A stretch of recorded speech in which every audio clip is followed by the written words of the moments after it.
You have been watching the bookshop for 3 hours now. Watching the rain, perhaps, but that is surely incidental. What did that writer say about the rain? Fuck it, you think. Writers connect the dots. They're not forced to live between them. Like you, like Samara, you take the lessons which resonate, but you take them to the darker world of practicalities which, for better or worse, you inhabit. Really, you're watching the candle glow orange of the singular window. Perfect-sized window framing the bookkeeper like a lost classic nobody else wants to look at. The sky above the shop is a little too low, hemmed in, dirty and silver.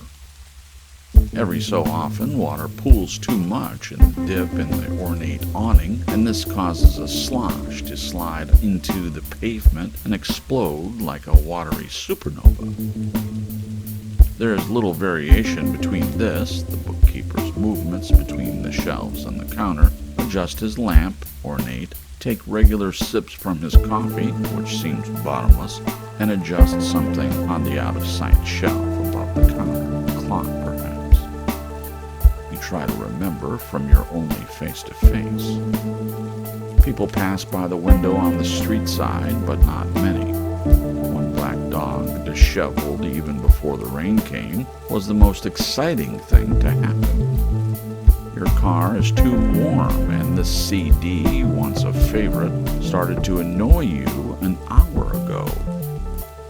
The green glow of the console dials are at times mesmerizing, caught in both limbo and afterglow, due to the night that's now as blurry as the present sky.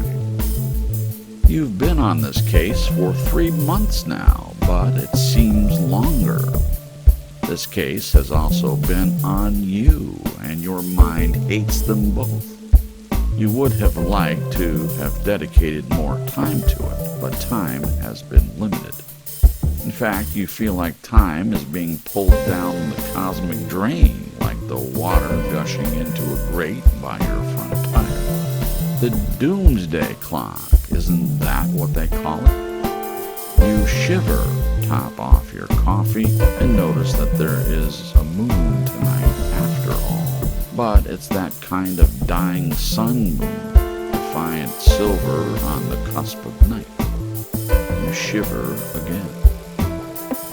Now you have to ask yourself once again what the hell you actually plan to do if Samara is in that back room, or more likely the hidden antechambers in the climate-controlled book storage basement. But Teller could barely get to the back room where they keep their so-called esoterica. That's like calling a stripper an exotic dancer.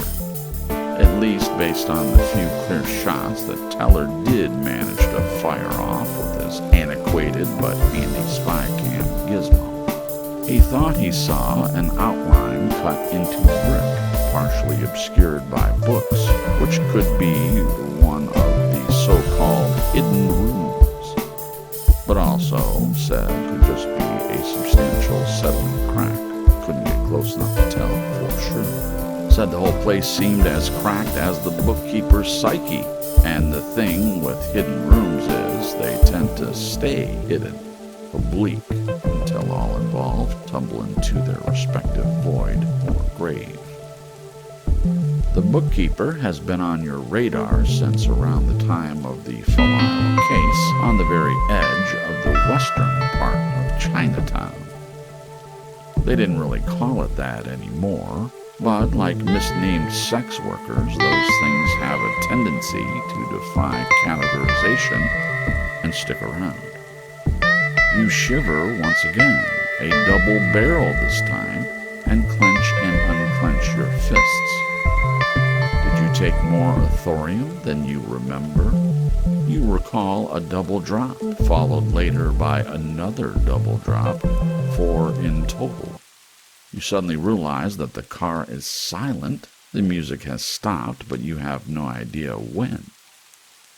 You were sure you have set the CD on repeat, since when was a loop not infinite?